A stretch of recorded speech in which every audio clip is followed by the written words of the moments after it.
ಮೊದಲನೇ ಮ್ಯಾಚು ನಾವೆಲ್ಲ ಹೋಗ್ತಾ ಇದೀವಿ. ಇವತ್ತು ಶಿವರಾತ್ರಿ ಅಂಡ್ ನಮ್ ಸಿಂಬಲ್ ನಂದಿ.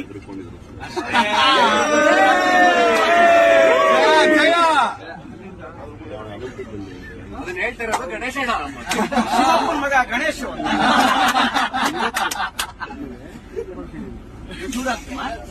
ನಂದಿ